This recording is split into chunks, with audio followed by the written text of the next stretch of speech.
Two stories with a common theme. In Syria, the conflict, now in its fifth year, has produced nearly 4 million refugees, challenging neighboring countries to provide adequate housing and services for families struggling to stay together.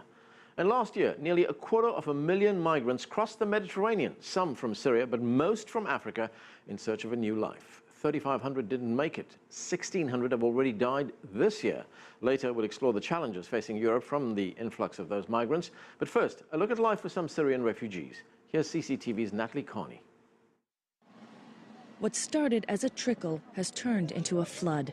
UN records show more than 500,000 Syrians had fled the country by the end of 2012.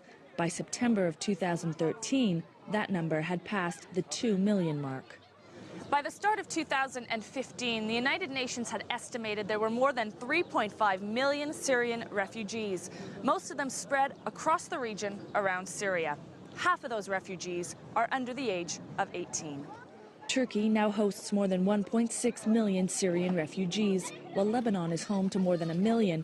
Jordan has registered 600,000, and Iraq hosts close to 244,000.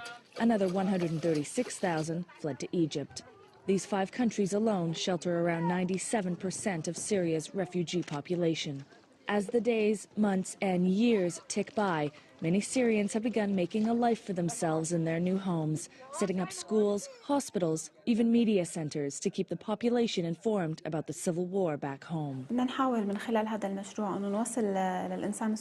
all trying to reach the Syrian people who have been living miserably. Through all the war, famine, refugees, we are sending the message that we are all one. Our history is one, our knowledge is one, our memory is one, our identity, even our future.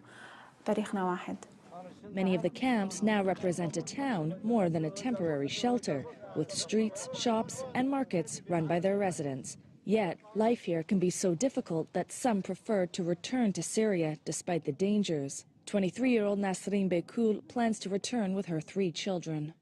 There is no work, there is no money. Of course life is difficult in Turkey. I know the situation is very dangerous, but there's nowhere to go. Supporting millions of refugees has proven a challenge for the host countries, many with problems of their own.